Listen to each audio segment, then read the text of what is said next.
Hallelujah. जी मैं आप सबको सलाम। इससे पहले कि हम दुआ की तरफ बढ़ें, मैं चाहूँगा कि हम सब अपनी बाइबल्स को खोलें। पहला करंथियों 13 बाब उसकी 12 आयत में आप सबके लिए पढ़ देता हूँ। खुदावंद के कलाम में लिखा है, अब हमको आईना में धुंधला सा दिखाई देता है, मगर उस वक्त रूबरू देखेंगे। इस वक्त मेरा इल्म नाकिस है, मगर उस वक्त ऐसे पूरे तौर पर पहचानूंगा जैसे मैं पहचाना गया हूँ। हालेलुया। हम सब अपने सरों को झुकाएंगे और दुआ करेंगे। कादर मुतलक खुदावंद तेरा शुक्र तेरी तारीफ़ करते हैं आज इस वक्त के लिए, इस मौके के लिए जो तूने हमारी ज़िंदगी में बख्शा बाप, कि हम तेरे घर आए और तेरे नाम को जलाल देने वाले बने। कादर मुतलक खुदावंद, कादर मुतलक खुदावंद यहाँ पर मौजूद एक जान को तेरे हाथों में देता हूँ। खुदावंद तू अपने बच्चों से बात करना कादर मुतलक खुदावंद, और इनकी बड़ी मदद, हिफाजत और रहनुमाई करना कादर मुतलक खुदा। बाप इंसान होते हुए हम कमज़ोर हैं, मगर तू ज़ोरावर खुदा है कादर मुतलक खुदावंद। बाप अपने आप को तेरे हाथों में देता हूँ कादर मुतलक खुदावंद। मैं सिर्फ अल्फाज बोल सकता हूँ, मगर तू है जो उन अल्फाजों के पीछे की ज़िंदगी को खुदावंद ज़ाहिर कर सकता है कादर मुतलक खुदावंद। बाप मैं खुद को पीछे करता हूँ, तू खुद मंज़र पर उतर कर आ और अपने बच्चों से बात कर कादर मुतलक खुदावंद, ताकि तेरे बच्चे तेरे कलाम के वसीले से कादर मुतलक खुदावंद शाद हों और कादर मुतलक खुदावंद हर तरह से खुदावंद तेरे कलाम में आगे बढ़ते जाएँ कादर मुतलक खुदावंद। बाप इस ईमान के साथ कि जो कुछ मैंने मांगा तूने बख्श दिया, मैं सब कुछ मांग लेता हूँ हमारे प्यारे खुदावंद यीशु मसीह के नाम से, आमीन। हालेलुया। Praise the Lord. और हम जिस सब्जेक्ट के ऊपर बात करते हैं आज उसका चौथा पार्ट है जो हम करेंगे, व्हेन टाइम बिगिन थियोफनी। इसका चौथा पार्ट करेंगे। पहले 3 पार्ट्स हम कर चुके हैं और बहुत ही ज़्यादा डिटेल में हमारी इसके ऊपर बात हुई है। और क्योंकि ये सब्जेक्ट जो सा वो थोड़ा सा लंबा इसलिए खींच रहा है क्योंकि मैं कोशिश कर रहा हूँ कि मैं 1 घंटा या 1.5 घंटे से कम जो सा वो प्रीच करूँ इसे, क्योंकि मैं बहुत ज़्यादा कॉम्प्लिकेट नहीं इसे करना चाहता। तो इस वजह से, क्योंकि पार्ट जो सा वो खुदावन के फजल से हम शुरू करते हैं। अभी जो हमने हवाला पढ़ा है, अब हमको आईना में धुंधला सा दिखाई देता है, मगर उस वक्त रूबरू देखेंगे। हालेलुया। अब ये किस वक्त की बात हो रही है? Praise the Lord. इसे हम आगे देखेंगे कि ये किस वक्त की बात हो रही है। कह रहा है इस वक्त मेरा इल्म नाकिस है, मगर उस वक्त उसे पूरे तौर पर पहचानूंगा जैसे मैं पहचाना गया हूं। और मैं कहां पर पहचाना गया हूं? वो कह रहा है कि मैं अपने आप को उस तरह से पहचानूंगा जैसा मैं कहीं और पर पहचाना गया हूं। Hallelujah. Then shall I known even as also I am known, कि मैं अपने आप को उस तरह जानूंगा जिस तरह मैं कहीं और पर जाना गया हूं। हालेलुया। यानी मैं आज जो अपने आप को जानता हूं, मैं अपने आप को अच्छे से नहीं जानता। और उसकी वजह क्या है कि अब तक जो सा है हमको एक धुंधला आईना में दिखाई दे रहा था, मगर अब क्या हो रहा है कि वो कह रहा है कि मैं रूबरू देखूंगा। हालेलुया। Praise the Lord.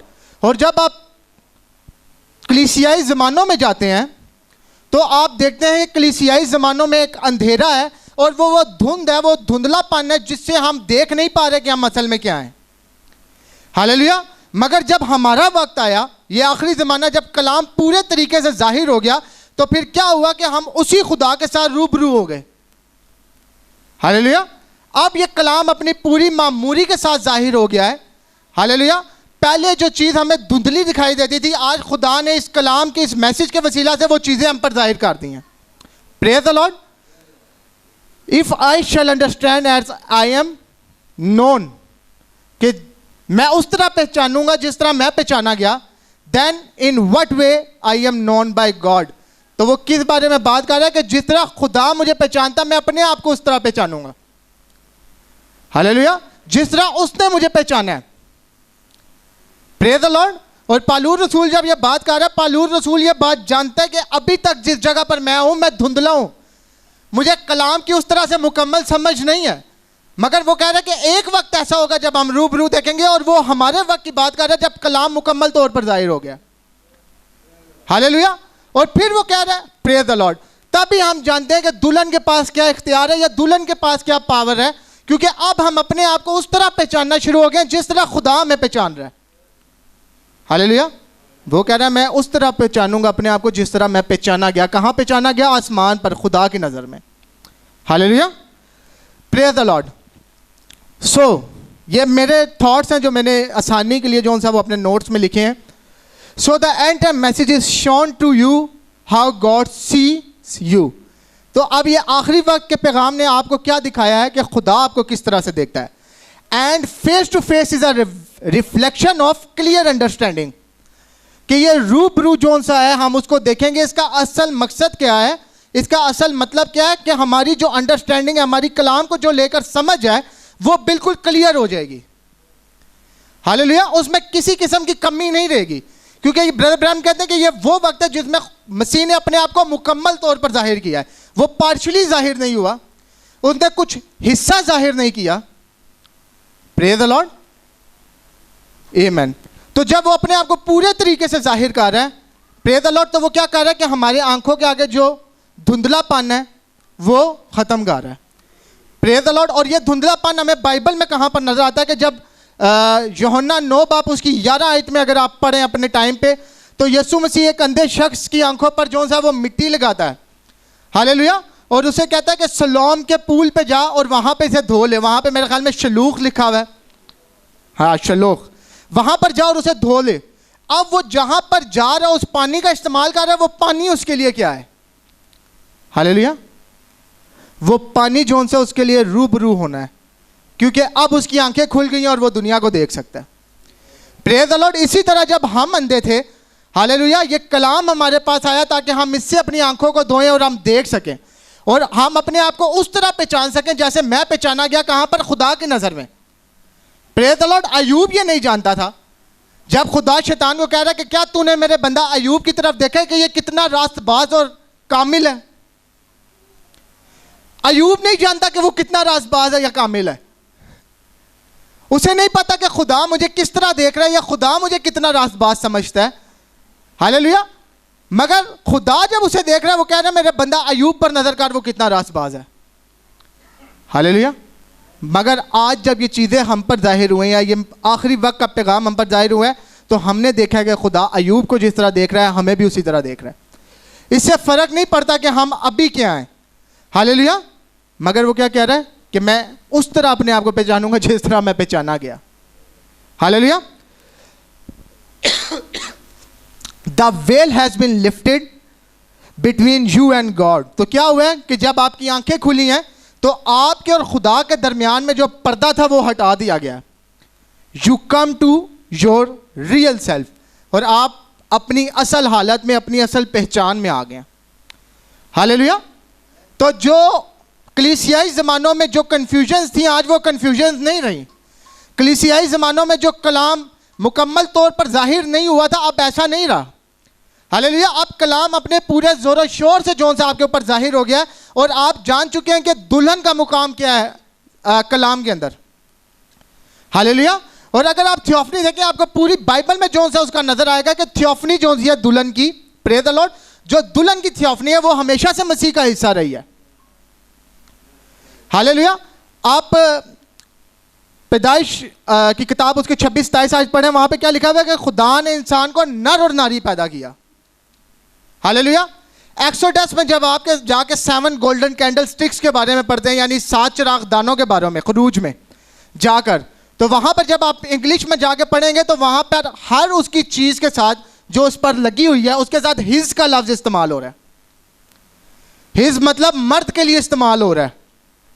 खरूज में जब बात हो रही है 7 गोल्डन कैंडल स्टिक्स की, मगर जब आप वही गोल्डन कैंडल स्टिक्स, वही 7 चिरागदान आकर मुकाशवा के अंदर देखते हैं, तो वहां पर क्या लिखा है कि वो गोल्डन ग्रिडल उसने पहना हुआ है, यानी ब्रेस्ट प्लेट, जो कि औरत के लिए इस्तेमाल होती है। हालेलुया। 10 जो उसकी रिप्रेजेंटेशन है पुराने अहदनामे में मसीह की सूरत में, एक मर्द की सूरत में, वही रिप्रेजेंटेशन आगे नए अहदनामे में एक औरत की सूरत में है। हालेलुया। नए अहदनामे में क्या है? औरत की थियोफनी जो कि दुल्हन है। पुराने अहदनामे में क्या है? मसीह की थियोफनी जो कि लोगोस है। हालेलुया। मगर क्या आपके जमाना से पहले कोई था जो इसे यूं देख सकता? क्या आपके जमाना से पहले लोगों को धुंधला जरूर दिखाई देता होगा? हालेलुया। मगर उनको रूबरू मुकाशवा का नहीं पता था कि वो देख सके, ओ पुराने अहदनामे में तो मसीह के बारे में बात हो रही है क्योंकि इसके साथ हिज लगा हुआ है, his knobs, his flowers. Hallelujah. मगर अब जो मुकाशवा आपके पास है या मेरे पास है, हम इसे क्लियर देख सकते हैं, हम रूबरू देख सकते हैं। अब खुदा और हमारे दरमियान कोई पर्दा नहीं रह सका कि हम कहें ये बात बहुत बड़ा मुकाशवा है या ये बात बहुत बड़ा मुकाशवा है। अब हमें मुकाशफा सादा लगना शुरू हो गया। Hallelujah, praise the Lord. और जब आपको मुकाशफा सादा लगना शुरू हो जाता है, फिर आप अपने आप को उस तरह पहचानते हैं जैसे खुदा आपको पहचानता है। Hallelujah, praise the Lord. अच्छा, ये मेरे ख्याल हैं इस सब्जेक्ट को लेकर, इसलिए मैंने नीचे लिखा हुआ भी है माय थॉट्स। तो इसमें हमारा अलग अलग पॉइंट ऑफ व्यू हो सकता है, इसलिए मैंने जो सा वो बताना बेहतर समझा है ताकि आप लोग इस चीज को समझे। अब the rapture is a person, कि जो उठाया जाना है वो असल में एक शख्स है। It is a elect going through a transformation. Rapture क्या? चुने हुए को बदलना, चुने हुए का बदलाव होना। Hallelujah, from earthly to heavenly is it the Lord coming to a part of himself. और ये क्या है? खुदा का जो सा एक हिस्सा है वो आना, to bring your self back to your real self, ताकि वो आपको अपने असल मुकाम पर लेकर जा सके। Hallelujah, the redemption process is to restore that which he already owned. कि रिडेम्पशन क्या है, बहाली क्या है, या मुखलसी क्या है? कि बहाल करना उस चीज को जो पहले से ही उसके अंडर है, या जिस पर पहले से ही उसकी जो वो ओन करता है, जो पहले से ही उसका है। हालेलुया, वो अपनी चीज को फिर से बहाल कर रहा है। But fell into a devil's pawn shop by a natural birth. और क्या हुआ है कि वो शैतान के हाथों में चला गया है, अपनी जो फितरी जो आपकी बर्थ है, फितरी पैदाइश है, उसकी वजह से। अब पॉन शॉप का लफ्ज यहां पे मैंने क्यों यूज किया? इनटू द पॉन शॉप क्या होती है? उर्दू में मुझे इसका एग्जैक्ट लफ्ज नहीं पता, मगर यहां पे क्या होता है? फॉर एग्जाम्पल, आपके पास कोई कीमती चीज है, आप उसे पॉन शॉप में लेके जाते हैं कि इसका जो रेट है आज के तो दिन में, वो आप मुझे दे दें। और जब मैं आपसे ये वापस लेने आऊँगा, तो फॉर एग्जांपल मैं 1 महीने बाद इसे लेने आता हूँ, तो अगर 1 महीने बाद इसका रेट ज़्यादा हो जाता है, तो ये मैं आपसे वापस ले लूँगा वो रेट देकर। यानी 1 महीने तक आप इसे बेच नहीं सकते, मगर ये आपके पास है और मैं इसकी पूरी कीमत जो उस दिन होगी वो देकर ले जाऊँगा। हालेलुया, शैतान को ये इख्तियार नहीं था कि वो आपको आगे बेच सके। हालेलुया, शैतान को ये, आप जरूर उसके हाथों में आए हैं जब आप पैदा हुए हैं, मगर उसको कभी भी ये इख्तियार नहीं मिला कभी भी कि वो आपको बेच सके। Praise the Lord. और जब उसके पास ये इख्तियार नहीं था, तो इसका मतलब है कि जिसने उसको उसके हाथों में दिया है, जो उसको देकर गया, उस गुनाह की वजह से जब सब कुछ उसके हाथों में गया है, और खुदा जानता था कि सब कुछ उसके हाथों में जा रहा है, तो जरूर था कि वही खुदा मसीह की शक्ल में आता और अपना खून बहाता, ताकि वो ज्यादा जितनी कीमत उसकी बनती थी उससे कई गुना ज्यादा कीमत देकर हमें वापस लेता। हालेलुया, क्योंकि जब हम उसके हाथों में गए तब शायद हम इतने कीमती नहीं थे, मगर जब उसने अपना खून बहाया तब हमारी कीमत से कहीं बढ़कर उसने उसको कीमत दी है। हालेलुया, जो कीमत हमारी उस दिन की थी। तो अगर आपको लगता है कि आपकी कीमत जो सी है वो बहुत ज्यादा है, तो वो बहुत ज्यादा है जितना आप सोच भी नहीं सकते, क्योंकि आप इस वक्त में खुदा का खून है यहां पर। हालेलुया, उसने अपना खून बहाया ताकि वो आपको खरीद सके। Praise the Lord. फिर से my thoughts. So he is here to break the amnesia. वो यहां पर क्यों आया था? ताकि आप जिन चीजों को भूल चुके हैं अपने एमनीशिया की वजह से, इस दुनिया में रहकर वो आपको वो बातें याद दिलाए। Praise the Lord. वो आपको वो चीजें याद दिलाए कि जब आप आसमान पे थे तब आप कैसे थे। वो आपको याद दिलाए कि आपके पास एक अबदी जिंदगी है। वो आपको याद दिलाए कि असल में खुदा ने आपको उस खुदा की मोहब्बत को या उस खुदा के एट्रीब्यूट्स को जाहिर करने के लिए इस दुनिया पर भेजा, जो कि आप दुनिया में रहकर भूल गए थे। Praise the Lord. जो कि शायद आपको याद नहीं था, मगर खुदा ने जो उनसे आपको वापस उस जगह पर लेकर आया, ताकि आपका वो जो भूला हुआ या वो जो आपकी जहन में जो चीज़ें निकल चुकी थी उनको वापस वहाँ पर लेकर आता। Your mind was darken to having fellowship with God before the foundation of the earth. Praise the Lord. आपका जो माइंड था वो अंधेरा हो गया था और आप अपनी फेलोशिप भूल गए थे खुदा के साथ, बनाए आलम से पेशतर जो आपकी फेलोशिप थी। और जब आपकी बनाए आलम से पेशतर फेलोशिप थी, तो आप जो कलाम जो आज आपको पता है, आप वो पहले से जानते थे। Praise the Lord. इससे पहले कि बाइबल लिखी जाती आप जानते थे कि इस बाइबल में क्या क्या क्या होने वाला है। आप जानते थे कि इस बाइबल में किस तरह मसीह खुद को जाहिर करेगा। आप जानते थे कि यह प्रीडेस्टिनेटेड है कि मसीह इस दुनिया में आए और अपना खून बहाए। हालेलुया। मगर आप भूल गए थे क्योंकि आदम और हवा ने गुनाह किया और फिर हम गुनाह से पैदा हुए, और जब हम गुनाह से पैदा हुए तो खुदा की जो हजूरी थी हमारे ऊपर, जो थियोफनी थी हमारी, जिसकी हजूरी हमारे ऊपर थी, वो ख़त्म हो गई। हालेलुया। क्योंकि वो प्रोसेस आता था। क्या वजह कि अगर हम बात करते हैं कि थियोफनी जो है वो नई पैदाइश के बाद आपके पास आती है, उसकी सबसे बड़ी वजह क्या है? इस पैदाइश के साथ आपकी थियोफनी आपके ऊपर क्यों नहीं आ सकती? या इस पैदाइश में रहते हुए, इस जिस्म में रहते हुए आप क्यों नहीं वो चीज़ें याद कर सकते जो बनाए आलम से पेशतर आपके पास थी? हालेलुया। क्योंकि ये जिस्म जो है ये एक जानवर के तरीके से पैदा हुआ है। मगर जब आप नई पैदाइश, प्रेज़ द लॉर्ड, जब आप नई पैदाइश में से गुजरते हैं तो क्या होता है कि वो गुनाह की पैदाइश की वजह से जो गुनाह आपके साथ जुड़ा होता है, खुदा उसको दूर कर देता है। हालेलुया। सब इस बात के साथ एग्री होंगे, जब हम गुनाह के वसीले से पैदा हुए हैं तो गुनाह हमारे साथ जुड़ा होता है। हालेलुया। मगर जैसे ही आप नई पैदाइश में आते हैं तो क्या होता है कि आपसे वो गुनाह अलग कर दिया जाता है, और जैसे ही वो गुनाह आपसे अलग होता है, आपके ऊपर आपकी थियोफनी का जो मसला है वो आना शुरू हो जाता है। Hallelujah. Praise the Lord. So God had to come, the seventh seal came to break the earthly seals over your life. तो फिर क्या हुआ? खुदा उतर कर नीचे आया। हालेलुया।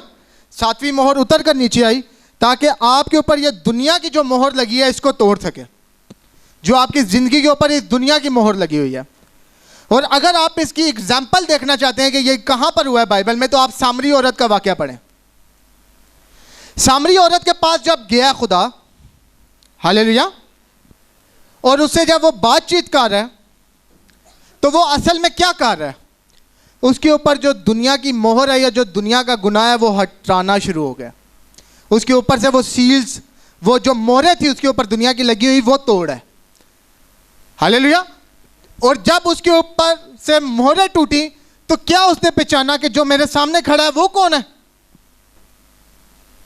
हालेलुया। उस दिन उस सामरी औरत के ऊपर दो मुकाशफे जाहिर हुए थे। एक तो ये कि जो मेरे सामने खड़ा वो कौन है, और एक उसे ये मुकाशफा मिला था कि मैं कौन हूं। हालेलुया। वो उस तरह पहचानी गई जैसे वो खुदा की नजर में पहचानी गई है। हालेलुया। और हमारे लिए भी ये है कि हम उस तरह पहचाने जाएंगे जब हमारे ऊपर से वो मोहरें टूटेंगी। जब वो सातवीं मोहर नीचे आई, उसने हमारे ऊपर से वो मोहरें तोड़ी ताकि हम अपने आप को उस तरह पहचाने जिस तरह खुदा में आसमान पे पहचानता है। हालेलुया। आगे वो कहता है, आगे वो नहीं, मतलब मैं कहता हूं, and bring you to look at familiar things to reveal your name in the lamb section of the book of life and remove your earthly history. तो उसने किया क्या है? जब उसने आपके ऊपर वो मोहरें जाहिर की हैं, आपके ऊपर से वो मोहरें तोड़ी हैं दुनिया की, तो उसने क्या किया कि आपके ऊपर जाहिर किया है कि आपका नाम जो है वो बर्रा की किताबे हयात में है। हालेलुया।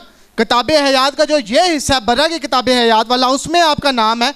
और जैसे ही आपने अपना नाम बर्रा की किताबे हयात में देखा तो उसने क्या किया कि जो आपकी तारीख थी, जो ज़मीन पर रहते हुए जितना भी गुनाह था या ज़मीन पर रहते हुए जितनी भी गलतियां थी, वो उसने ख़त्म कर दी। हालेलुया। वो हिस्ट्री डिलीट हो गई है, वो आप किसी तरह से भी वापस नहीं आ सकती अगर आपने अपना नाम बर्रा की किताबे हयात में देख लिया। आप कहेंगे मुझे कैसे पता कि मेरा नाम बर्रा की किताबे हयात में है? क्योंकि अगर आपके ऊपर मुकाशफा जाहिर हो गया तो आप अपने आप को उस तरह जानेंगे जिस तरह खुदा ने आपको जाना है। वो जानता है कि आपका नाम बर्रा की किताबे हयात में है या नहीं है। और अगर वो जानता है और आपकी थियोफनी के साथ आपका कनेक्शन जुड़ा हुआ है, जो कि आपकी ओरिजिनलिटी है, जो कि खुद कलाम है, तो आप जानते हैं कि बर्रा की किताबे हयात में मेरा नाम है या नहीं है। हालेलुया। और जैसे ही आप अपना नाम बर्रा की किताबे हयात में देखते हैं तो आप क्या करते हैं? साथ ही जो कुछ आपने पिछली जिंदगी में किया होता है जिसम में रहते हुए सब खत्म हो जाता है। You never did it in the first place, कि ये ऐसे हो सकता है जैसे आपने कभी ये किया ही नहीं था। Praise the Lord. खुदा जब कोई चीज़ साफ करता है या जब खुदा जो उनसे आपके गुनाहों को धोता है तो वो क्या करता है? वो उनको इस तरह से साफ करता है कि जैसे आपने कभी वो किया ही नहीं। हालेलुया। मोसेस ने जो सा मूसा ने कत्ल किया, हालेलुया, मगर जब वो उस आग के सतून से मिलकर आया वापस, उसे याद था कि उसने कत्ल किया है, वो जानता था कि उसने कत्ल किया है।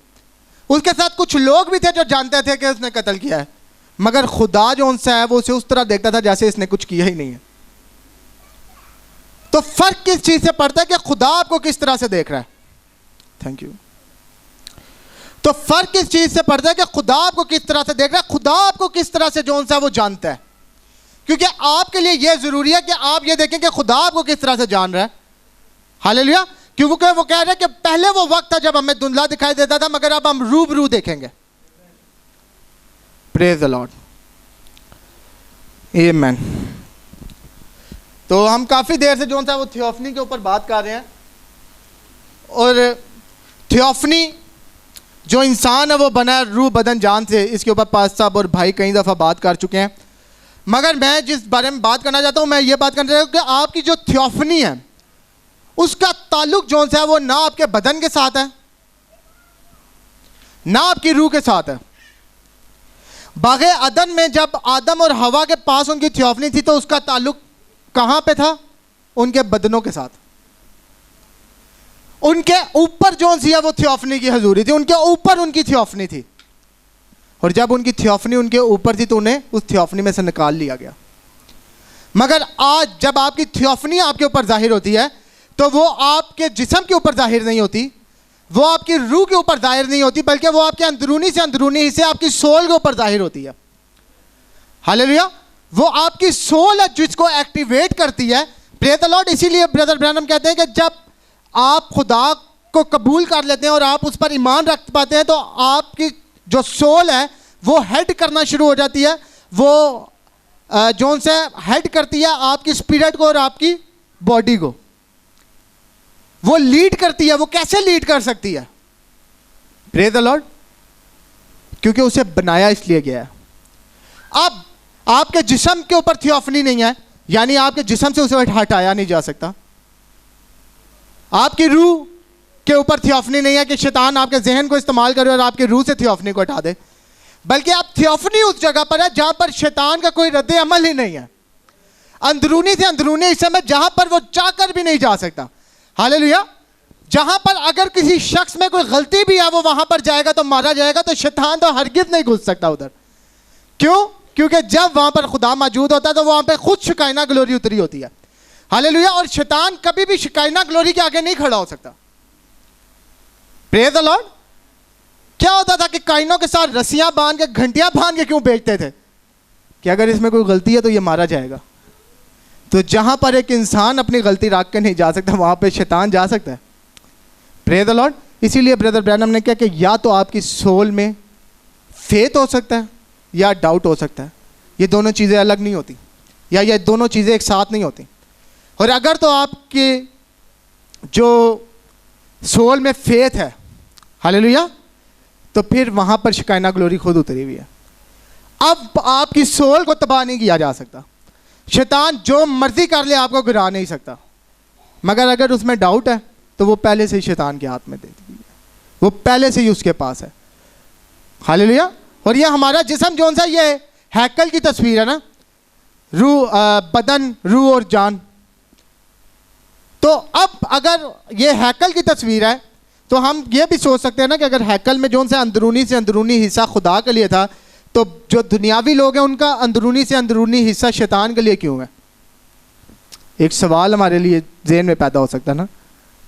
क्योंकि ब्रदर ब्रैनम कहते हैं कि वो इम्पर्सनेटर है, वो नकल करने वाला है।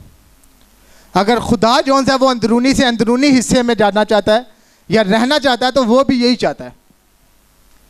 वो इसीलिए बिलीवर का जो है वो जहन इस्तेमाल करता है, क्योंकि वो उसकी सोल में नहीं जा सकता। मगर जिनके अंदर ऑलरेडी डाउट है, वो उनकी जो सोल्स है उन पर पहले ही काबू पा चुका है। तो वो क्या कर रहा है? एक इंसान की सोल में रहकर या एक इंसान की सोल में काम करके वो क्या कर रहा है? वो खुदा की नकल कर रहा है कि अगर ये अंदरूनी से अंदरूनी हिस्सा के अंदर है तो मैं भी अंदरूनी से अंदरूनी हिस्सा के अंदर हूं। Hallelujah, praise the Lord. खुदावन के कलाम में लिखा है, पहला कुरिन्थियों 15 बाब उसकी 40 आयत में, आसमानी भी जिस्म है और ज़मीनी भी, मगर आसमानियों का जलाल और है और ज़मीनियों का जलाल और। Praise the Lord. Brother Branham कहते हैं,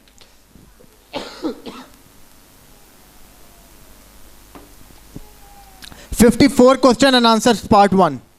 What you are, as I said in the beginning, what you are somewhere else, what you reflect here." कि जैसे मैंने आपको इब्तिदा में बताया था कि जैसे आप कहीं पर हैं, जैसा कि जो कुछ आप यहां पर कर रहे हैं ये दिखाता है कि आप कहां से आए हैं। Hallelujah. What you are, what your celestial or terrestrial body is up yonder, what your celestial body is somewhere else, is what you are reflecting back here. कि जो आपका रूहानी जिस्म जहां पर है वो जैसा है आप जाहिर कर रहे हैं इस दुनिया में रह करके आपके पास थियोफनी है या नहीं है। हालेलुया। आप इस दुनिया में रहकर ये जाहिर कर रहे हैं कि आपका इन्फ्लुएंस, आपका असर कहां से आ रहा है। वो आसमान से आ रहा है अगर आपकी थियोफनी है, और अगर आपकी थियोफनी नहीं है तो वो आलम रवा से आ रहा है। हालेलुया।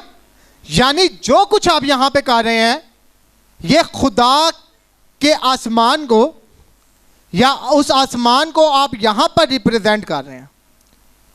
Praise the Lord. आज अगर लोग आसमान को देखना चाहें तो वो उस 6 डायमेंशन को नहीं देखेंगे बल्कि वो आपकी तरफ देखेंगे। हालेलुया। वो दुल्हन को देखेंगे कि आसमान कैसा है। मुझे भाई कॉस्मोस मधुका ने एक एग्जांपल दी थी, मुझे वो याद आ रही है। वो कह रहे थे कि जिन जिन मुल्कों के ऊपर इंग्लैंड ने जोन सा है वो हुकूमत की है, या इंग्लैंड ने जोन सा अपना जोन सा है वो सल्तनत बनाई है, वहाँ पर वो जितने भी मुल्क हैं आप उधर जाएं वो चाय बहुत ज़्यादा पीते हैं। चाय वो क्यों ज़्यादा पीते हैं? क्योंकि जो मलका थी इंग्लैंड की वो दिन में 4 दफ़ा चाय पीती होती थी। तो जिन जिन मुल्कों में भी आप देखें इंग्लैंड का कब्जा रहा है वहाँ पे चाय बहुत पी जाती है, वहाँ पे इंग्लिश बोली जाती है। उनकी इंग्लिश यानी उनके अंदर वो आदतें डाल दी जाती थी कि अगर एक शख्स को नहीं पता कि ये इंग्लैंड की सल्तनत है या इंग्लैंड का इसके ऊपर पाकिस्तान या इंडिया जो उस टाइम एक ही थे दोनों, इस पूरे बड़े स्कीर में इंग्लैंड का कब्जा है, तो उसको जाकर झंडा देखने की जरूरत नहीं पड़ती थी। वो लोगों की आदतें देख के बता देता होता था। वो लोगों की आदतें कि ये चाय पी रहे हैं इसका मतलब है यहाँ पे इंग्लैंड की हुकूमत है, ये इंग्लिश बहुत अच्छी बोलते हैं इसका मतलब है यहाँ पे इंग्लैंड की हुकूमत है। Praise the Lord. तो जो कुछ इंग्लैंड की सल्तनत जो कि हजारों किलोमीटर दूर थी वो यहां पर उसका अक्स नजर आ रहा है। कैसे? क्योंकि जो कुछ वहां पे था, जो आदतें वहां पे थी, वो सब कुछ यहां पर आ गया था। Praise the Lord. इसी तरह जब हम आसमान की बात करते हैं कि हम आसमान से बहुत दूर रह रहे हैं इस डायमेंशन में, मगर हम कैसे जाहिर करेंगे कि आसमान से ही हम आए हैं या हमारे ऊपर जो सल्तनत है या हुकूमत है वो आसमान की है? अपनी आदतों की वजह से। हालेलुया। हमारी आदतें बताएंगी कि हमारे ऊपर कौन हुकूमत कर रहा है या हम कौन सी सल्तनत का हिस्सा है। Praise the Lord. Praise the Lord. फिर ब्रदर ब्रैनम कहते हैं spirit land what you are is what you are here. तो आप रूहानियत में भी वैसे ही हैं जैसा आप इस दुनिया के अंदर हैं। ऐसा नहीं है कि अगर आप इस दुनिया के ऊपर ऐसे हैं तो रूहानी तौर पर आप कुछ अलग है, आप रूहानी तौर पर भी वैसे हैं। और आगे ब्रदर ब्रैनम कहते हैं if you are still worldly minded, कि अगर अभी तक आपका दिमाग जो सा वो गंदा है या खराब है, and so forth in the spirit land, तो रूहानी तौर पर भी you are vulgar minded here. तो रूहानी तौर पर भी आपका दिमाग सही नहीं है, रूहानी तौर पर भी आपका दिमाग जो सा वो गलत ही है, क्योंकि आपका जो इन्फ्लुएंस है, जो असर है, वो आसमान से नहीं बल्कि हेल से आ रहा है। हालेलुया। तो अगर आपका जहन ऐसा है जो ब्रदर ब्रैनम कह रहे हैं if you still got malice envy and strife, अगर आपके अंदर अभी भी झगड़ा हसद, you are in the spirit land, आप इसी तरह हैं रूहानियत में भी, अपनी रूहानी में भी आप ऐसे हैं, with that it reflect back here. और वो सब कुछ जोन सा है जहां से आपके इन्फ्लुएंस आ रहा है, जहां से आपकी हुकूमत आ रही है, आपके अंदर जाहिर हो रहा है। हालेलुया। आज हमें यहाँ पे लोग नजर आते हैं कि यार वो जिद्दी हैं या हसद करने वाले हैं या झगड़ा करने वाले हैं या उनमें ये सारे मसाइल हैं, ये उनकी गलती नहीं है, ये उन लोगों की गलती नहीं है। ये असल में वो सल्तनत है जो उनके ऊपर हुक्मरानी कर रही है। हालेलुया। अगर बर्रे सगीर में चाय पी जाती है तो ये हमारी गलती नहीं है, ये वो सल्तनत है जिसका असर आज तक हमारे ऊपर मौजूद है। Praise the Lord. अगर आज हमारे अंदर से ये चीजें नहीं निकल रही, हमारा जहन नहीं ठीक, हमारे अंदर वही लड़ाई झगड़े हसद और मसले मसाइल है, तो असल में ये गलती किसकी है कि हम जुड़े किस सल्तनत के साथ हैं। मगर नबी कह रहे हैं अगर आप आसमान से आए हैं तो आप आसमान को जाहिर करेंगे, और अगर आपके ऊपर पाताल का असर है तो आप पाताल को जाहिर करेंगे। हालेलुया। तो अपने असर को पहचानना बहुत जरूरी है कि मेरे ऊपर मेरी थियोफनी का असर है भी या नहीं। Praise the Lord. और जब आप अपनी थियोफनी के असर को पहचान जाते हैं, अपने उस मसा को पहचान जाते हैं, क्योंकि बहुत सारे लोग उस मसा को ही नहीं पहचान पाते। Praise the Lord. जब आप पहचान जाते हैं तब आप बर्रा की किताबे हयात में अपनी जौन सी है वो नाम को देखते हैं। वैसे आप अपना नाम नहीं देख सकते। जिद्दी आदमी, झगड़ेलू आदमी, हसद करने वाला आदमी, गलत जहन का आदमी और इस तरह के जो लोग होते हैं वो कभी भी अपना नाम नहीं देखते बर्रा की किताबे हयात में। उनके लिए यह बात नहीं है कि मैं वैसे ही जानूंगा अपने आप को जैसे खुदा मुझे जानता है, मैं अपने आप को उस तरह पहचानूंगा जिस तरह मैं वहां पर पहचाना गया हूं। क्यों? क्योंकि उनका असर ही वहां से नहीं आ रहा। और अगर असर वहां से नहीं आ रहा, हालेलुया, और बहुत ही अफसोस के साथ ये बात है कि अगर हमारा असर वहां से नहीं है तो फिर हमारा असर कहां से है? हेल से। दैट्स मीन कि हमारे पास थियोफनी नहीं है, और अगर हम थियोफनी के बगैर ना, इसका मतलब है कि हमें अदालत से कुछ नहीं बचा सकता। Praise the Lord. But if your whole innermost being has become cleansed and purged, यानी आपका जो अंदरूनी से अंदरूनी हिस्सा है अगर वो साफ है और उसे बचा लिया गया है, it shows that you have got a body out yonder waiting that's been cleansed and purged। तो अगर खुदा ने आपकी सोल में ईमान पैदा कर दिया है और आपको माफ किया, आपकी सोल को उसने साफ कर दिया, तो इसका मतलब क्या है कि आपका कोई जिस्म है जो कि माफ कर दिया गया है और जो कि साफ है। यानी जो कुछ आपकी सोल के अंदर है वही आपकी थियोफनी के अंदर है। आपकी सोल ये बता रही है कि आपकी थियोफनी है या नहीं है। हालेलुया। Praise the Lord. आगे से वो कहते हैं and it's reacting back in the flash.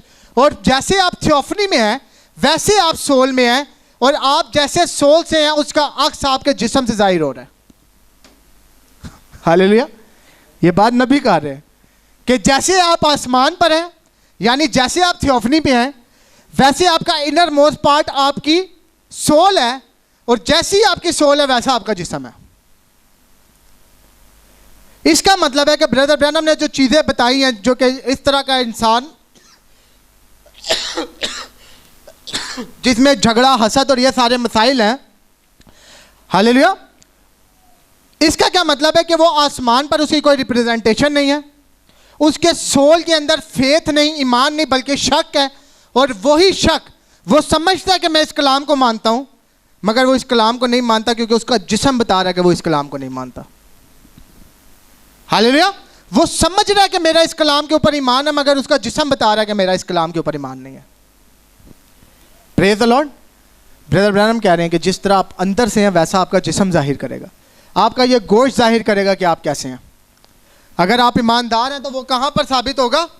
आपके जिस्म से। अगर आप गुनहगार हैं तो वो कहां से साबित होगा? आपके जिस्म से। Praise the Lord. क्योंकि आपके अंदर जो ईमान है वो ईमाल की सूरत में आपके जिस्म से जाहिर होगा कि ये कलाम जो हम पढ़ रहे हैं ये हमारे अमल में कितना है। Praise the Lord. Brother Branham क्यों कहते हैं कि आप बाइबल जो सा वो सुनाने का या पढ़ाने का वक्त नहीं बल्कि दिखाने का वक्त है। वो ये बता रहे हैं कि जो कुछ उस बाइबल के अंदर है आप आपके जिस्मों से नजर आना चाहिए, आपके गोश्त से नजर आना चाहिए। Praise the Lord. आमीन। और जब वो कह रहे हैं कि आपके गोश्त से आपके जिस्म से नजर आना चाहिए, तो वो क्या बात कर रहे हैं कि आपका जो थियोफनी है उसका असर आपकी सोल पे है, और आपकी सोल का असर आपके जिस्म पे नजर आ रहा है। इसका मतलब है कि आप ईमानदार हैं। इसका मतलब यह कि आपने अपना नाम बर्रा की किताबे हयात में देखा, और अब आपके पास यह मुकाशफा आ गया कि आप कह सकते हैं कि मैं अपने आप को उस तरह पहचानता हूं जिस तरह खुदा मुझे आसमान पर पहचानता है। Hallelujah. Praise the lord. Amen.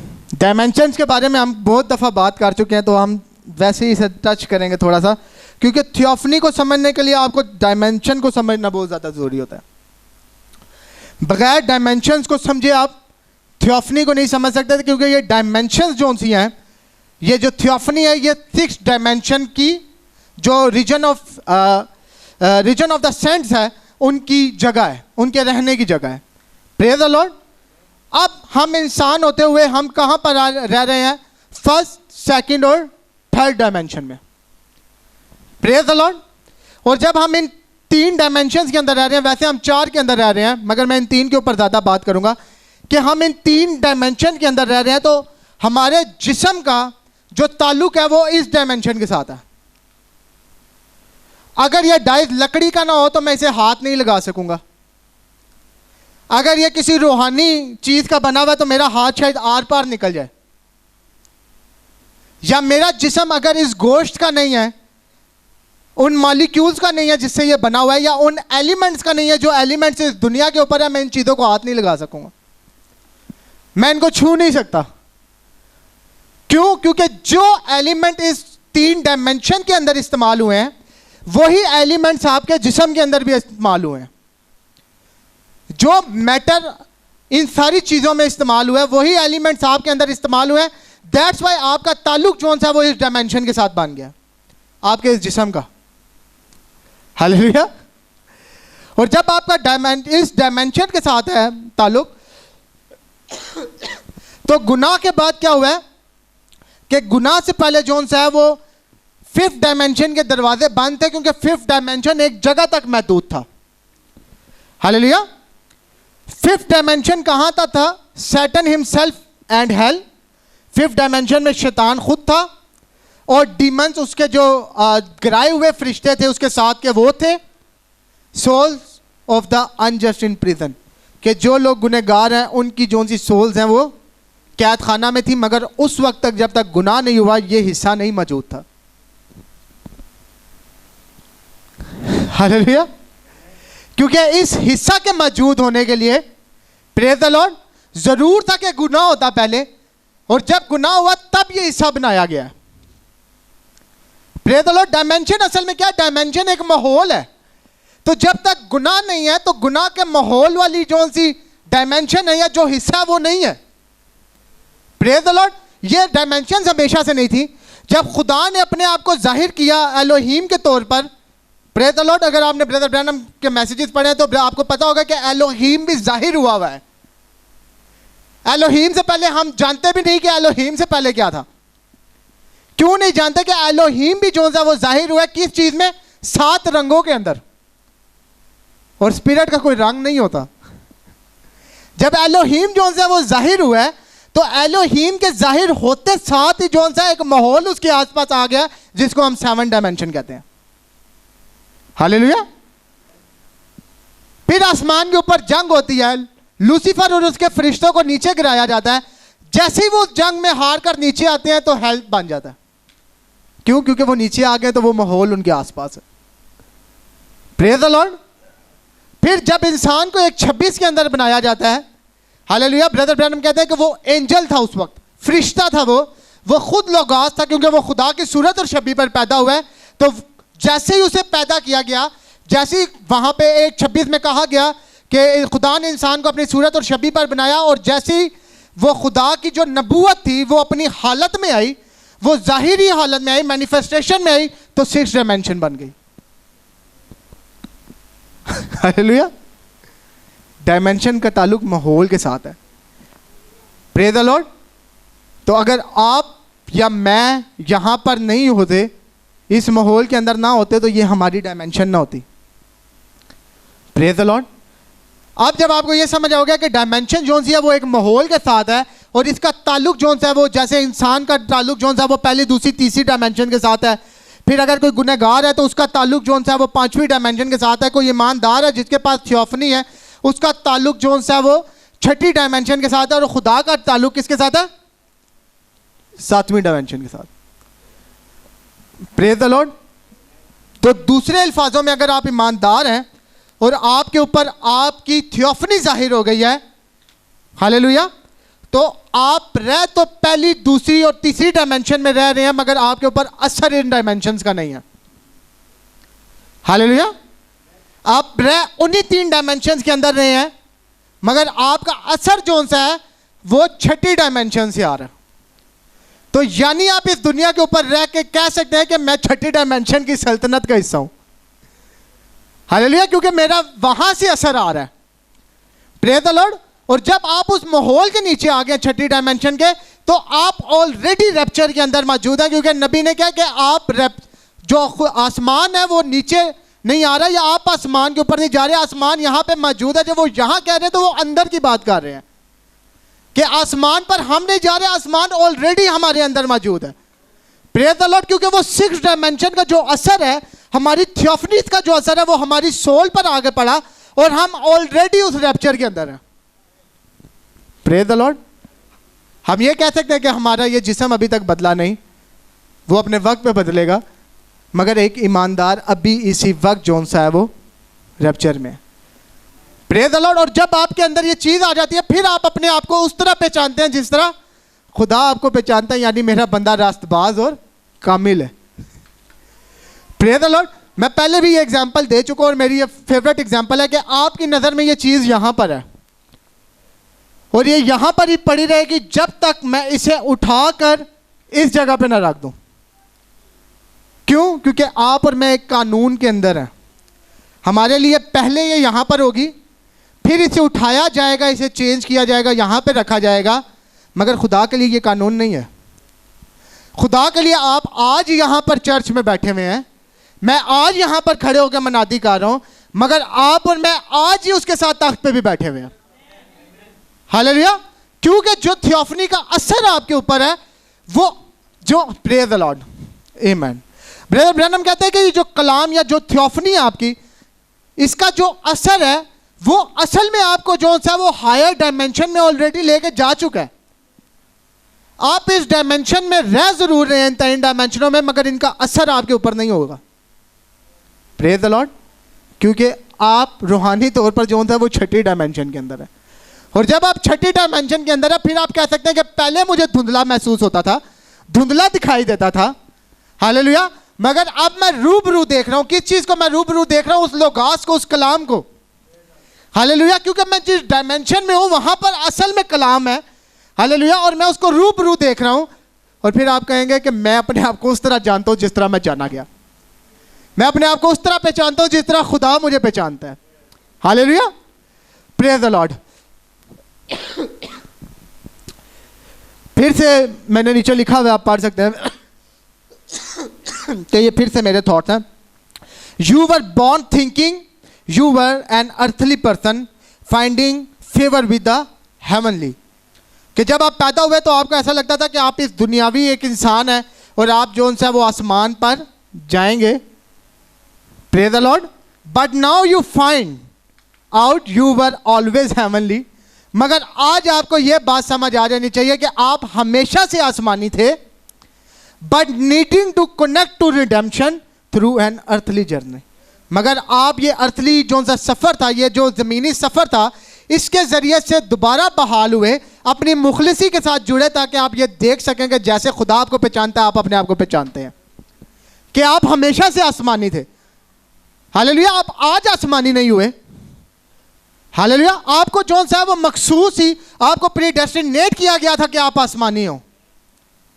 Praise the Lord. इसीलिए ब्रदर ब्रैनम क्या कह रहे हैं कि जैसे आप वहां पर हैं वैसे ही आप यहां पर होंगे। हालेलुया। क्योंकि आप आज आसमानी नहीं हुए, बल्कि आप शुरू से आसमानी हैं। हालेलुया। फर्क क्या था कि जब आप गुनाह से पैदा हुए तो अब गुनाह आपके साथ जुड़ गया। हालेलुया। नई पैदाइश क्या कर रही है? नई पैदाइश कुछ भी ऐसा नहीं कर रही कि जो आपको समझ नहीं आएगा। लोग समझते हैं कि कई दफा नई पैदाइश से मैं गुजरूंगा तो मेरे ऊपर जो सी एक चमक आ जाएगी, या पता नहीं मेरे आसपास रोशनी आ जाएंगी। ऐसा कुछ भी नहीं होने लगा। नई पैदाइश बस आपको आपके गुनाहों से जो सा वो दूर कर देगी। जो गुनाह जो सा है वो गुनाह में पैदा होने की वजह से आपके साथ चिपका हुआ है, या जो आपका हिस्सा बन गया, नई पैदाइश उसको अलग करेगी और अब ये जिस्म उस काबिल हो जाएगा कि खुदा इसमें खुद उतर सके। हालेलुया। तो नई पैदाइश अपने आप में बहुत मफूकुल फितरत चीज़ है, मगर अगर आप उसे रोशनियों के साथ और कुछ फरिश्तों के साथ देखना चाहते हैं तो वैसा नहीं है। हालेलुया। कई दफ़ा आमीन, शायद आप नई पैदाइश में से गुजरे और आपको पता हो कि मेरे अंदर कुछ चेंज आ गया है, मगर आप एक्सेप्ट ना कर सकें कि ये नई पैदाइश है, क्योंकि आप सोचेंगे कि किधर गया वो सारा कुछ जो मैं सोचता था नई पैदाइश के बारे में। नई पैदाइश आपको एक दिन में सही नहीं कर सकती, नई पैदाइश एक सफ़र है। हालेलुया। ब्रदर ब्रैनम कहते हैं कि जब आप नए सिरे से पैदा होते हैं तो पहले आप कहाँ पर पैदा होते हैं? आसमान पे नए सिरे से पैदा होते हैं।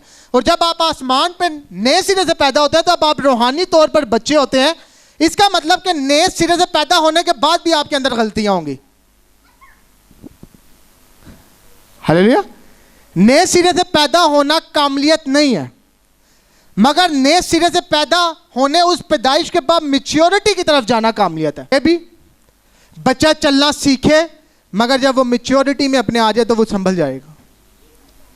हालेलुया। तो नई पैदाइश जो सा वो आपको एक दिन में नहीं बदलने वाली। क्यों? क्योंकि पहले आपकी थियोफनी, प्रेज द लॉर्ड, नई पैदाइश के बाद आपके ऊपर मुकम्मल तौर से जाहिर नहीं होती, आपके ऊपर कुछ हिस्सा जो है उसका जाहिर होता है।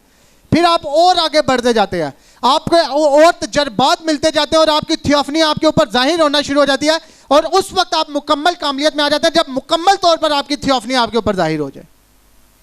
थियोफनी वहां पे मौजूद है, मगर नई पैदाइश का मतलब यह नहीं कि वो एक दिन में आपके ऊपर मुकम्मल जाहिर हो गई है। Hallelujah. Praise the Lord. Brother Branham कहते हैं हिब्रू चैप्टर 2 और इसका तीसरा पार्ट है। ब्रदर ब्रैनम कहते हैं 278 पैराग्राफ है इसका। And now the logos that went out of God which was the logos all this began a form into a body shape. Praise the Lord के वो लोगोस जो सा है वो खुदा के बीच में से जो निकला। हालेलुया। हमने पिछली दफा बात की थी कि लोगोस जो सा है वो एलोहीम से बाहर आया, इसीलिए हम लोगोस को बेटा कहते हैं क्योंकि उसका मतलब है में से निकला हुआ। हालेलुया। एलोहीम अपनी जगह पे मौजूद है, उसमें से लोगोस निकला जो कि खुदा को जाहिर कर रहा है। The logos all this began to form into a body shape. और लोगोस ने क्या किया? वो अपने आप को एक जिस्म की सूरत में लेकर आया, और ये जिस्म ऐसा जिस्म नहीं जिसे हम समझते हैं। ये जिस्म इंसानी जिस्म की बात नहीं हो रही। Hallelujah. And this body shape was called in the scholar teaching logos, कि वो जिस्म जिसकी हम बात कर रहे हैं उसको क्या कहा जाता है? लोगोस। एलोहीम कोई जिस्म नहीं है, मगर लोगोस, जिस एलोहीम में से लोगोस निकला, लोगोस खुद एक जिस्म है जो बाहर आया है। हालेलुया। आगे वो कह रहे हैं logos that went out of God, in other word a better word for it was what we call a theophany, कि जो लोगोस है वो बाहर आया है किससे? एलोहीम से। और इसके लिए बेहतर लफ्ज कौन सा है जिसे हम क्या कहते हैं? थियोफनी। यानी लोगोस के लिए बेहतर लफ्ज कौन सा है? थियोफनी। और जब खुदा ने आपको अपनी सूरत और शबी पर बनाया है, हालेलुया, और आप लोगोस की सूरत और शबी पर हैं, प्रेज द लॉर्ड, तो हमारे लिए बेहतर लफ्ज कौन सा है? थियोफनी। इसीलिए हम कहते हैं कि जब उसने हमें बनाया, हमें थियोफनी में बनाया उसने। Praise the Lord. क्योंकि वो लोगोस थियोफनी है, और जो भी चीज उसकी सूरत और शबी पर बनी है वो थियोफनी है। Hallelujah. Theophany is a human body that glorified. Theophany क्या है? कि एक इंसानी जिस्म की तरह है कि जो एक जलाल को जाहिर कर रही है। अच्छा, अब जब ब्रदर ब्रैनम कह रहे हैं कि ये एक इंसानी जिस्म की तरह है, तो इसका मतलब ये नहीं कि थियोफनी इंसानी जिस्म की तरह है। वो समझाने के लिए जोन सा ये बात कर रहे हैं। वो ये बात क्यों कर रहे हैं कि थियोफनी जोन सा है वो ग्लोरी जोन सा है वो इंसानी जिस्म की तरह है? क्योंकि जब मूसा खुदा को देखता है पहाड़ के ऊपर, तो वो क्या देखता है? वो बैक देखता है किसी शख्स की, वो किसी इंसान की बैक देखता है। और जब मूसा देखता है तो उसे ग्लोरीफाइड बॉडी में क्योंकि बैक नजर आ रही होती है, तो वो देखता है कि ये तो एक इंसान की तरह का जिस्म है। मगर एक चीज याद रखें कि खुदा ने अपने आप को उसमें बदला होता है लोगोस ने, क्योंकि हमने बात की थी कि लोगोस अपनी सूरत तब्दील कर सकता है ताकि मूसा उसे देख सके। क्योंकि इस डायमेंशन के अंदर अगर वो अपनी असल फॉर्म लोगोस में आ जाए तो आप और मैं उसे देख नहीं सकेंगे। मूसा ने उसे क्यों देखा? क्योंकि वो उस शक्ल में उसके सामने आया कि वो देख सके कि ये एक इंसान की तरह का जिस्म है। Praise the Lord. तो जब ब्रदर ब्रैनम कह रहे हैं कि ये इंसान की तरह, ब्रदर ब्रैनम बस समझाने के लिए कह रहे हैं कि ये एक इंसान की तरह का जिस्म है। Praise the Lord. Not exactly with flash and blood, कि इसमें कोई खून या गोश्त नहीं है।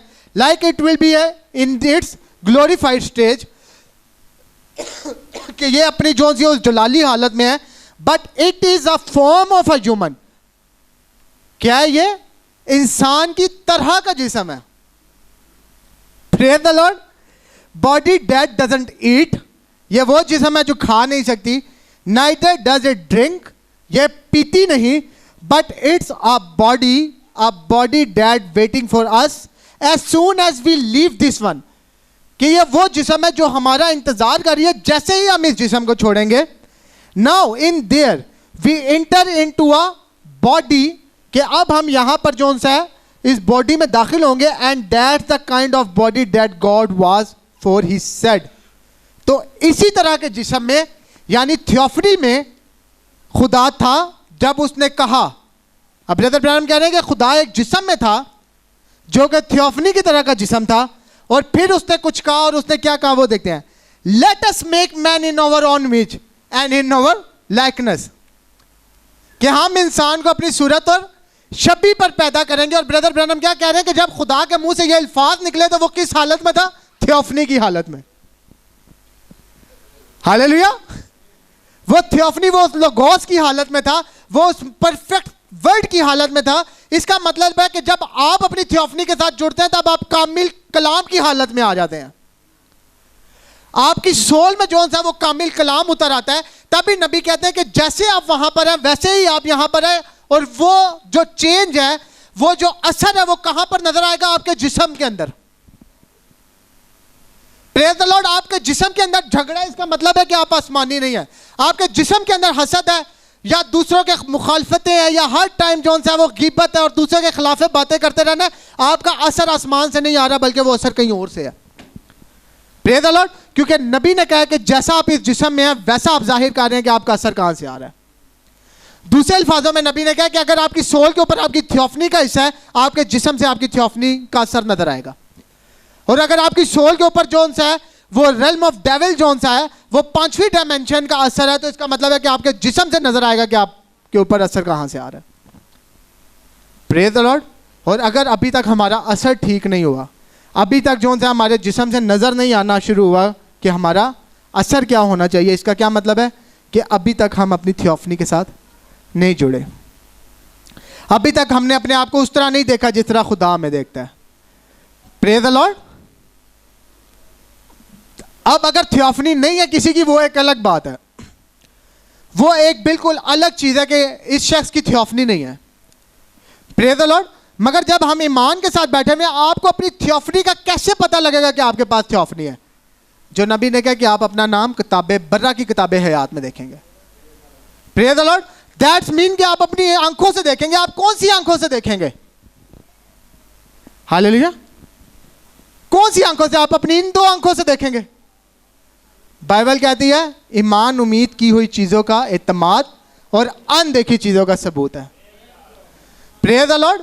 आपके अंदर का जो ईमान है, आपकी सोल है जो सी, वो आपको बताएगी कि आपका नाम जो सा बर्रा की किताबे हयात में है। हालेलुया। बहुत खूबसूरत आयत है कि ईमान अनदेखी चीजों का सबूत है। यानी जो कुछ आपके अंदर उम्मीद है, उसका एतमाद है कि आपको वो मिल जाएगा। और जो आप नहीं देख सके, आप बर्रा की किताबे हयात को नहीं देख सकते, आपने अपना नाम उसमें नहीं पढ़ा। हालेलुया। आप अपनी थियोफनी को कभी नहीं देखा, आपने कभी नहीं देखा कि खुदा ने उसे अपनी सूरत और शबी पे बनाया, मगर आपको एक यकीन होगा क्योंकि ईमान अनदेखी चीज़ों का सबूत है। और जब आपके पास सबूत होता है तो उसमें कोई दो राहें नहीं रहते कि शायद ऐसा है या शायद ऐसा नहीं है, बल्कि आपको यकीन होता है कि ऐसा ही है। हालेलुया। तो कहां पर आप देखेंगे अपना नाम बर्रा की किताबे हयात में? अपने अंदर से। हालेलुया। आपके अंदर कुछ ऐसा होगा जो आपको बताएगा कि आपका नाम बर्रा की किताबे हयात में है। Hallelujah. Praise the lord. Amen. बस हम थोड़ी देर में इसे खत्म करेंगे। ब्रदर ब्रैनम कहते हैं इसी किताब के अंदर जिसका हमने कोट पढ़ा 279 पैराग्राफ है, उसी से अगला paragraph, when man became into the body he had control of all fish and fowls and the beast of the field. Praise the Lord. Brother Branham क्या कह रहे हैं कि जब इंसान को जिस्म दिया गया है, वो कंट्रोल कर रहा है सारी मछलियों को, सारे परिंदों को और सारे जानवरों को। आगे वो कह रहे हैं and then there was no man to till the soil, कि वो हर चीज पर जो सा वो कंट्रोल कर रहा है, हर चीज पर हुक्मरानी कर रहा है। मगर आगे बाइबल क्या कह रही है कि कोई ऐसा जमीन को जोतने के लिए कोई शख्स नहीं था, कोई इंसान नहीं था। हालेलुया। और वो कह रहे हैं when he become into the body, और उस वक्त जिस वक्त कोई शख्स नहीं था इस दुनिया के ऊपर कि वो इसे जोते, तब ब्रदर ब्रैनम कह रहे हैं कि जो आदम था वो एक जिस्म के अंदर था। हालेलुया। और वो जिस्म कौन सा था? वो जिस्म वही जिस्म था जहां पर खुदा कह रहे हैं कि आओ हम इंसान को अपनी सूरत और शबीह पर पैदा करें, यानी आओ हम इंसान को थियोफनी बनाएं। और वो थियोफनी जो सा है वो किसी भी जिस्म से पहले यहां पर मौजूद थी। हालेलुया। आगे ब्रदर ब्रैनम क्या कह रहे हैं, genesis 2, he done made male and female, कि उसने जब बनाया तो क्या किया, नर और नारी पैदा किया, but there no man to till the soil, कि उसने नर और नारी तो पैदा कर दिया मगर अभी भी कोई इंसान नहीं जो इस जमीन को जोत सके। Hallelujah. Then God made man out of the dust of the earth, फिर खुदा ने क्या किया कि इस जमीन की मिट्टी ली और उस मिट्टी से इंसान को बनाया। हालेलुया। Praise the Lord. फिर ब्रदर ब्रैनम आगे कहते हैं कि उसके हाथ जो से हैं वो चिंपैंजी की तरह थे, उसके पैर जो से थे वो भालू की तरह थे, बियर की तरह थे। He give him, he made him on the image and this earthly body is in the image of animal life, कि पहले जो था इंसान, ये जमीन जोतने से पहले वाला जो सब चीजों को कंट्रोल कर रहा है, वो खुदा की इमेज पे था। मगर अब जो इंसान उसने बनाया कि वो जमीन को जोत सके, वो किसकी इमेज पे या किसकी छवि पर था? जानवर की छवि पर। हालेलुया। इसका मतलब है कि जब खुदा ने आपको इस जिस्म में बनाया है, जिस जगह पर उसने आपको बनाया था, एक मुकम्मल कलाम, कामिल कलाम, खालिस कलाम की सूरत में आपको उसने गिराया है उस लेवल से ताकि वो जानवर की तरह का आपको बना सके। क्या वजह थी कि उसने आपको इतनी ऊंचाई से, यानी एक कलाम की छवि से हटा के जानवर की छवि पर लेके आया? क्योंकि जमीन पर जमीन जोतने के लिए कोई शख्स नहीं था, इंसान नहीं था, जिस पर हम अगली दफा बात करेंगे। आगे वो कह रहे हैं and it's made out the same kind of material, और ये उन्हीं चीजों से बना हुआ है जो कि इस दुनिया का हिस्सा है। Your body is just the same kind of material as a horse और अ डॉग और एनीथिंग लाइक दैट, कि आपका जिस्म जो है वो उसी तरह बना हुआ है, उस गोश्त के साथ, खून के साथ, जिस तरह किसी घोड़े का या किसी कुत्ते का है। आपका जिस्म उस तरह बना हुआ है। Hallelujah. Praise the Lord. It's made of calcium, potassium, और आगे ब्रदर ब्रैनम जोन साहब वो काफ़ी चीज़ों का नाम ले रहे हैं, कॉस्मिक लाइट, यानी ये इन एलिमेंट से बना हुआ है। You are just no all flesh like that is not the same flesh, मगर एक चीज़ याद रखें कि हर गोश्त एक जैसा नहीं है। It's a different flesh but it's made out of the dust. आपका गोश्त तो जानवरों से अलग है, मगर वो गोश्त भी और ये गोश्त भी जमीन की मिट्टी से बनाया गया है। गोश्त में फर्क है, जैसे मछली का गोश्त आप खाएं उसमें फर्क है, मुर्गी का गोश्त आप खाएं उसमें फर्क है, और आप बैल का या गाय का गोश्त खाएं तो उसमें फर्क है। मगर वो बना जो सा वो इसी मिट्टी के साथ है, मगर उन तीनों गोश्त में फर्क है। इसी तरह इंसान के गोश्त में भी फर्क है। It's different flesh but it made of the dust where it come from, but the difference between a animal and a man, मगर इंसान और जानवर के बीच में क्या फर्क है? God put a soul in a man, कि खुदा ने इंसान के अंदर जान रखी, यानी इंसान जो है वो बदन, रूह और जान है, और जानवर क्या है? सिर्फ बदन और रूह। हालेलुया। जो सोल पार्ट है, जो आपका जो सा ये हिस्सा है जान वाला, ये सिर्फ इंसान के अंदर है। He didn't put it in the animal, उसने ये जानवरों में नहीं रखी। अब सबसे कंफ्यूजिव चीज, because the soul that was in the man is that theophany, क्योंकि जो सोल, जो जान खुदा ने जो सा वो जिस्म में रखी इंसान के, वो क्या थी? थियोफनी। हालेलुया। तो अब दूसरे अल्फाज में क्या ब्रदर ब्रैनम ये कहने की कोशिश कर रहे हैं कि आपकी सोल जो सी है वो आपकी थियोफनी है। कंफ्यूजन है एक कि ब्रदर ब्रैनम तो कह रहे हैं कि the soul that was in the man is that theophany. Hallelujah. जब ब्रदर ब्रैनम ये बात कर रहे हैं वो ये नहीं कह रहे कि आपकी सोल जो सा है वो थियोफनी है या आपकी सोल जो सी है वो एग्जैक्ट थियोफनी है। ब्रदर ब्रैनम ये बात कर रहे हैं कि आपकी सोल में कुछ ऐसा है जिसने आपको थियोफनी के साथ जोड़ा हुआ है। ये हमें कैसे पता लगेगा? क्योंकि ब्रदर ब्रैनम ने कुछ और भी कहा है। पहले हम थोड़ी देर इस पे बात करते हैं। आपकी सोल जो सी है, हालेलुया, ये वो पार्ट है या ये वो हिस्सा है जो आपको आपकी थियोफनी के साथ जोड़ता है। हालेलुया। आपका जिस्म आपको थियोफनी के साथ नहीं जोड़ा, आपकी स्पिरिट आपको थियोफनी के साथ नहीं जोड़ी, मगर आपकी सोल जो सी है वो आपको थियोफनी के साथ जोड़ी है। दूसरे अल्फाजों में आपकी सोल में कोई ऐसी खास चीज है जो आपको आसमान के साथ जोड़ सकती है। हालेलुया। दूसरे अल्फाजों में क्या कि आपकी सोल में कोई खास चीज है जो आपको आसमान के साथ जोड़ सकती है। और वो आसमान क्या है, वो चीज क्या है? वो ईमान। और ब्रदर ब्रैनम ने क्या, फेथ इज अ रेवलेशन, के ईमान क्या है? मुकाशफा है। Praise the Lord. आपकी सोल आपको मुकाशफा के साथ जोड़ी है। Praise the Lord. यहां तक बात क्लियर है हमारी? अब प्रेज द लॉर्ड, अब जरा इसे गौर से देखिएगा। ये फिर मैंने लिखा माय थॉट्स, ताकि मैं ये नहीं चाहता था कि आप कंफ्यूज हो जाएंगे ब्रदर ब्रैनम का कोट कौन सा और दूसरी बात कौन सी है। As you come to your new birth, कि जैसे ही जो सा वो आप अपनी नई पैदाइश में आए, and you find inhabitants that have been living inside of you, तो आप अपने अंदर कुछ जानेंगे जो आपके अंदर रह रहे हैं। Your natural DNA has been controlling your life.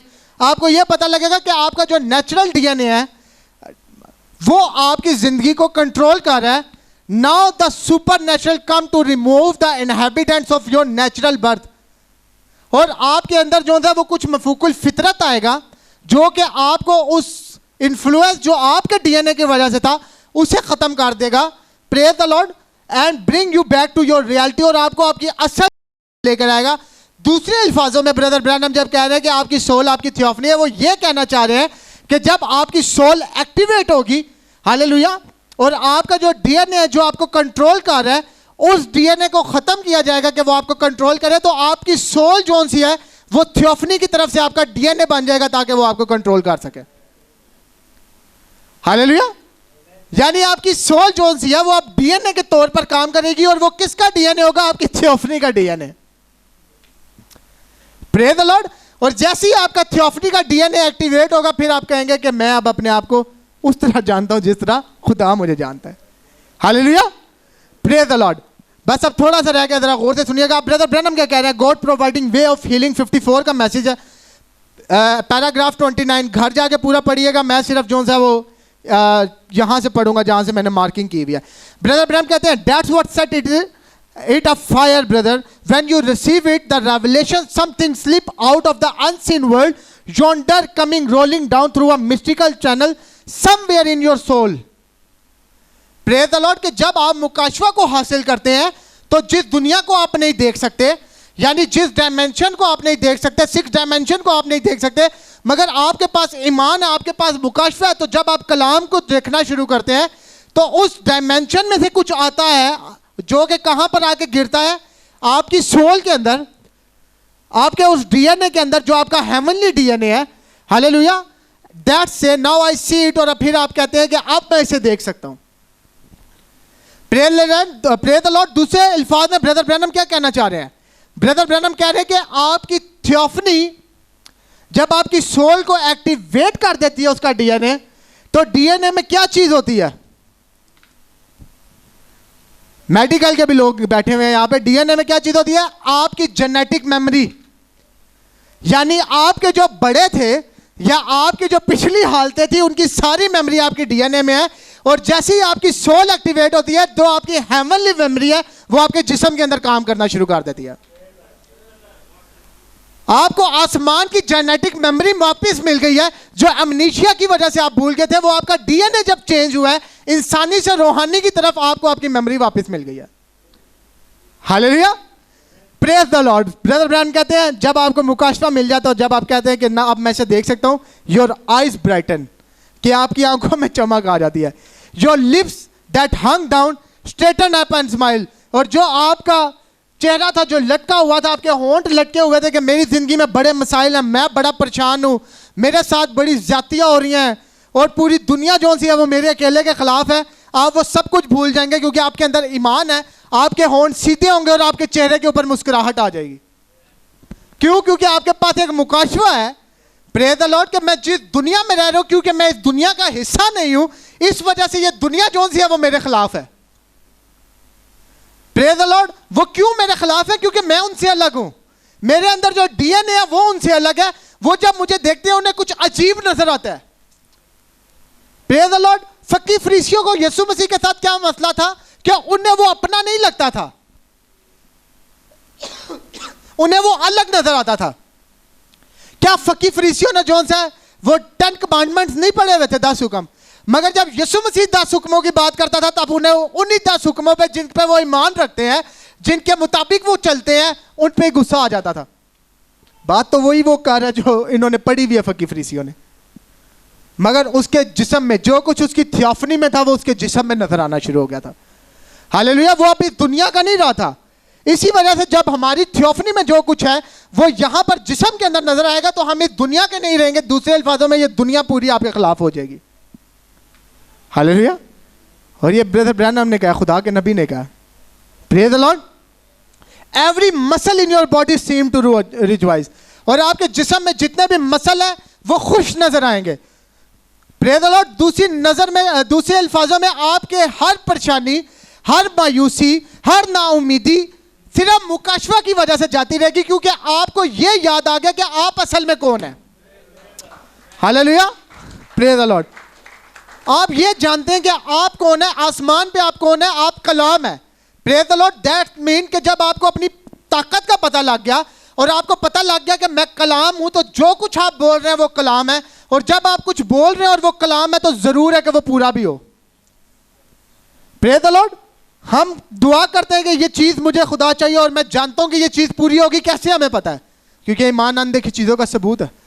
और ईमान जो है जब आपकी सोल के अंदर एक्टिवेट हो जाता है, आपका वो स्पिरिचुअल डीएनए आपके अंदर एक्टिवेट हो जाता है, तो अब आपकी ताकत, आपका रेवलेशन, आपकी पावर कहां से आ रही है?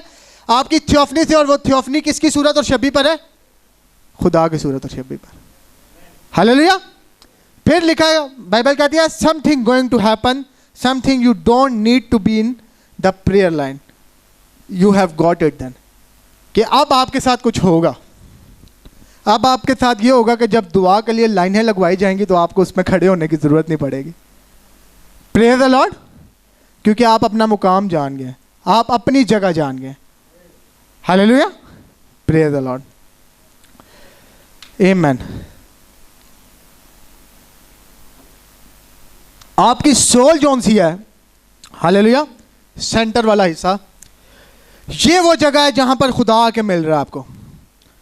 Praise the Lord. उसका आपकी बॉडी के साथ कोई लेना देना नहीं, उसका आपकी स्पिरिट के साथ कोई लेना देना नहीं, बल्कि उसने क्या, I will meet you in here, मैं तुमको यहां मिलूंगा, यहां अंदर मिलूंगा, यानी आपकी सोल में। Praise the Lord. पहले मैं तुम्हारे साथ था, अब मैं तुम्हारे अंदर होऊंगा। दूसरे अल्फाजों में, पहले मेरा जो असर था वो तुम्हारे जिस्मों के ऊपर था जब तुम शरीयत के मुतहत थे, मगर अब मेरा असर जो था वो तुम्हारे अंदरूनी से अंदरूनी हिस्सा के ऊपर होगा।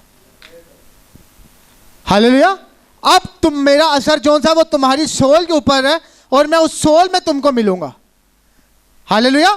वो सोल वो जगह होगी जहां पर मैं उतर कर आऊंगा, यानी मैं शिकायना ग्लोरी की तरह उतर कर आऊंगा, और दूसरे अल्फाजों में कि मैं उस थियोफनी को जो कि खुद कलाम है तुम्हारी सोल के ऊपर जाहिर करूंगा, ताकि वो सोल तुम्हारे जिस्म को बदल सके।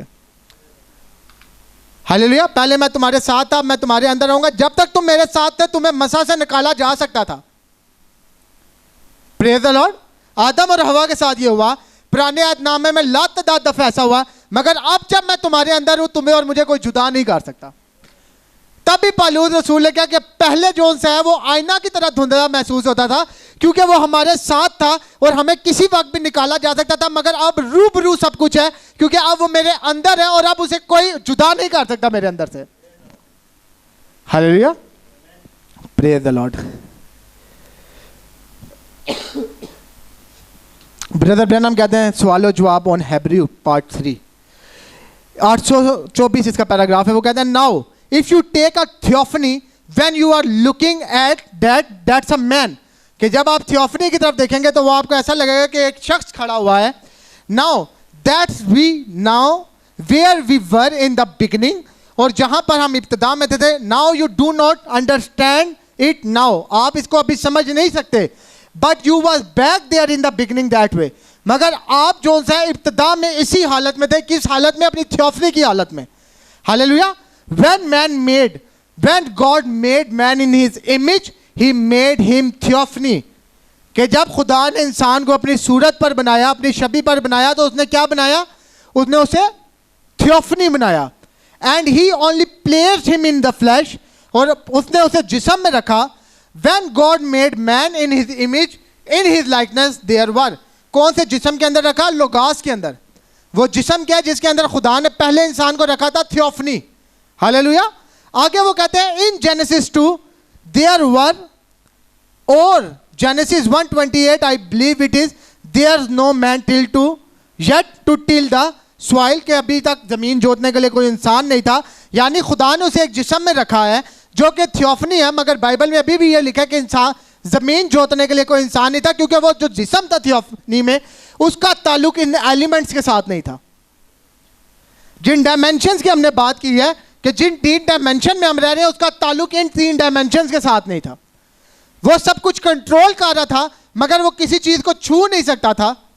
हालेलुया। और अभी मैं आपको एक चीज दिखाऊंगा बड़ी खूबसूरत। And God had done made male and female, और खुदा ने उसे क्या बनाया? नर और नारी। That's right, no man to till the soil, और ये सही है कि कोई भी शख्स ऐसा नहीं था जो जमीन को जोत सके। हालेलुया। जेनेसिस 1, पैदाइश 1 बाप उसकी 29 आयत। और खुदा ने कहा देखो मैं रुए ज़मीन की कुल बीजदार सब्जी और हर दरख्त जिसमें उसका बीजदार ज़मीन के कुल बीजदार सब्जी और हर दरख्त जिसमें उसका बीजदार फल हो तुमको देता हूं कि तुम्हारे खाने को हो। यह खुदा कहां पर कह रहा है?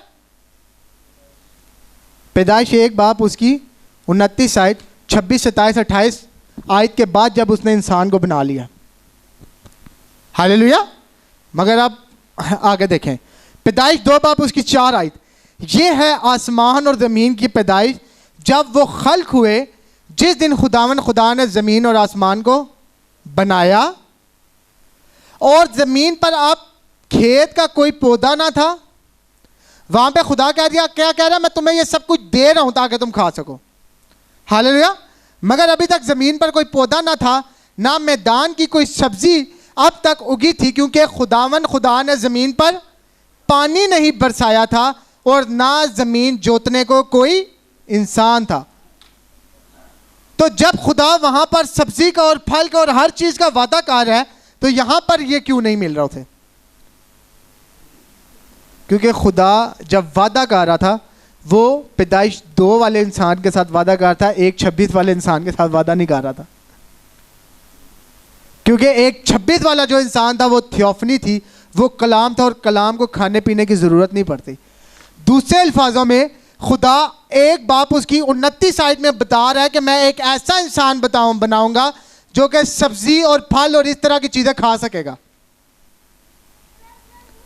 यानी पैदाइश 2 बाप के इंसान के बारे में खुदा ने पैदाइश 1:29 में ही बता दिया है कि एक ऐसा इंसान होगा जो ये सब चीजें खाएगा, वो फल भी खाएगा, वो सब्जी भी खाएगा।